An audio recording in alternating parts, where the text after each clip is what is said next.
مش عارفة ليه بتتباع غالية جدا، مع انها سهلة وبسيطة وما بتاخدش اي وقت. الكنافة الاقرب لقلبي كنافة بالمانجا. هعمل معاكي كنافة بالمانجا تحفة جدا، تشرفك في العزومات، كمان ينفع تعمليها وتاخديها وانتي رايحة عزومة عند اي حد من حبايبك. اللهم بارك، طعمها تحفة، سكرها مظبوط بالملي. للناس اللي ما بتحبش الحاجات مسكرة جدا، جربي الطريقة دي هتدعيلي عليها. لايك وشير وكومنت حلو جميل زي قلوبكم. ويلا بينا نبدأ ونقول بسم الله. عندي نص كيلو من الكنافة. كنافة جبتها وحطيتها في الفريزر، وبعدين ابتديت افركها بالشكل ده، يعني كنافة مفرزة بتتفرك معايا بكل سهولة. بيكون ده شكلها.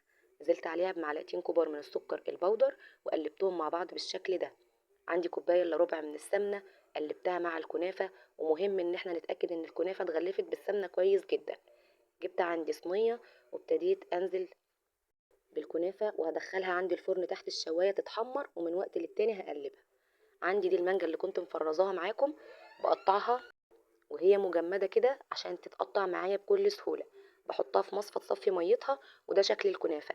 ما بين كل ثانية والتانية بخرجها واقلبها بالشكل ده لحد ما توصل معايا للون ده. بسيبها تبرد تماما. عشان نحضر الكريمة، نص كوباية من الكريم شانتيه، كوباية من المية الساقعة، وثلاث معالق من السكر. ضربتهم مع بعض ونزلت عليهم بنص كوباية من المانجا البيوريه، معلهاش أي مية، وبقى عندي احلى كريمه مانجا. هنا الكنافه كانت بردت معايا، نزلت عليها بمعلقتين كبار من الشربات التقيل البارد، وابتديت اقلبهم مع بعض ونزلت بيهم في الطاجن بتاعي او البايركس بتاعي بالشكل ده. وكبستهم بهراسه البطاطس بنفس الطريقه علشان طبقه الكنافه تكون متساويه معايا. حطيت الكريمه في كيس حلواني ووزعتها بنفس الشكل، وابتديت اساوي السطح بتاع الكريمه. اظن مفيش اسهل من كده. عايزه اقول لكم الكريمه دي طعمها في منتهى الجمال والروعه. الكريمه ليه ضربناها بميه؟ علشان بيكون عمرها اطول معانا من الكريمه اللي بتنضرب بالحليب. الكريم شانتيه اللي انا استخدمته من غير سكر. ظبطت الطاجن بتاعي ونضفت الاطراف بتاعته بالشكل ده، وابتديت انزل بقطع المانجا بنفس الطريقه على وش الكريمه. مفيش اسهل ولا ابسط من كده.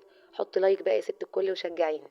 عندي هنا جيلي تلميع على البارد. ده جيلي شفاف، خدت منه معلقه كبيره، خفتها بالميه وابتديت المع بيها وش المانجا. البديل بتاعها معلقه عسل ابيض تخفيها وتدهني بيها وش المانجا علشان لونها ما يغيرش معاكي. دخلتها التلاجة كام ساعة كده. واللهم بارك، بتكون الطبقات شربت من بعضها. جربوها، متأكدة هتعجبكم جدا.